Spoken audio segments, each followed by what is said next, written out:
गरीब आदमी को कर्ज की जरूरत पड़ गई, 1000 दिनार चाहिए। मैं कह चुका हूं कि दिरहम चांदी का होता था, दिनार सोने का। अब 1000 दिनार लेना है। तो जिस बंदे से उसने कहा, अगरचे वो नेक बंदा था, उसने कहा यार 1000 दिनार दे दो। तो कहने लगा कोई गवाह है तेरे पास? वो कहने लगा गरीबों का गवाह कौन होता है? हाँ एक गवाह है। कहा कौन? का मेरा रब, वो तेरे और मेरे बीच गवाह है। उसने कहा कोई कफील, अगर तू पैसे ना दे सके तो वो बाद में दे दे, या तुझे कुछ हो जाए तो वो दे दे। उसने कहा कफील भी मेरा अल्लाह ही है। मेरे पास अगर है तो रब करीम का नाम है, अगर एतमाद कर सकता है तो कर ले। बंदा नेक था, उसने कहा रब के नाम पे, रब की किफालत पे, अल्लाह को गवाह बना के मैं तैयार हूं तुझे 1000 देने। उसने 1000 दिनार दे दिया। वक्त वापसी का तय हो गया। वो चला गया पैसे लेके।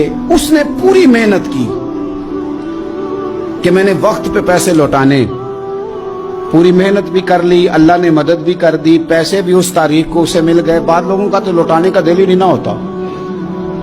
फरमाया हदीस पाक में कि तू लौटाने का इरादा कर, रब तेरी मदद भी फरमाएगा। लेकिन यहां बहुत सारे लोग कहते हैं खैर है, इरादा ही नहीं। तो फिर जिस तरह का बंदे का गुमान हो, रब भी उसी तरह का मामला फरमाता है। उसने पैसे जमा भी कर लिए और वापस देने को तैयार भी हो गया, लेकिन रास्ता बहरी जहाज का था, कश्ती का था, दरिया के रास्ते वापस आना था। अब वो जब आ गया दरिया के किनारे तो बड़ी कोशिश की, पर वहां उसे कोई कश्ती नहीं मिली। वक्त पे पैसे लौटाने हैं, सफर करना है, अब सवारी मुयस्सर नहीं है। सोच सोच के परेशान था कि मैंने तो अल्लाह के नाम पे लिए।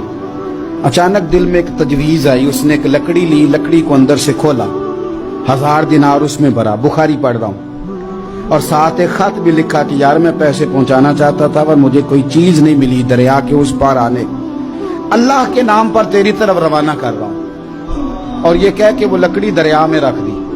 वो लकड़ी डूब गई है, वापस आ गया। वो जिसने पैसे लेने थे वो ऐन मुकर्ररा वक्त पर दरिया किनारे आया।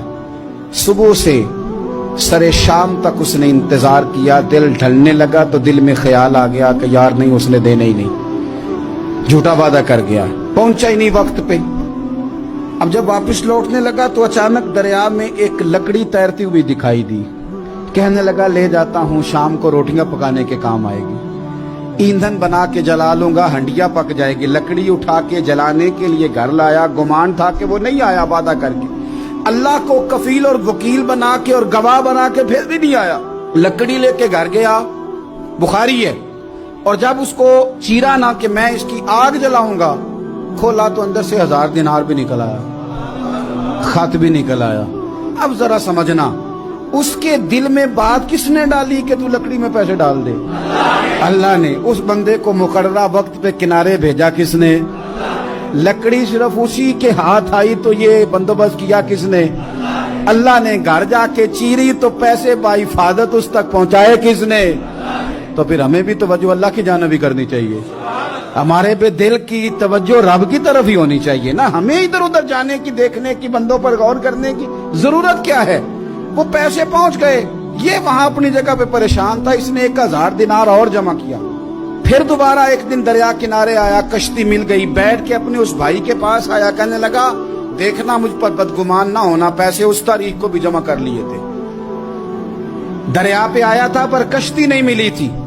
फिर मैंने ना लकड़ी में डाल के, खत डाल के तेरी तरफ भेज भी दिए थे, लेकिन आज मैं फिर लेके आ गया हूं। वो कहने लगा खुश हो जा, जिस रब को तूने मेरा और अपना गवाह बनाया था उस रब ने मेरे तक पहुंचा भी दिए हैं। जब लोग अल्लाह को गवाह बनाते हैं, रब की जानिब अपनी तवज्जो करते हैं, अपनी चाहतों, ख्वाहिशात और अपनी सारी चिट्ठियां अपने रब करीम की रहमत की तरफ रवाना करते हैं, फिर अल्लाह अपने बंदों को मायूस नहीं करता। अल्लाह अपने बंदों को नवाज देता है।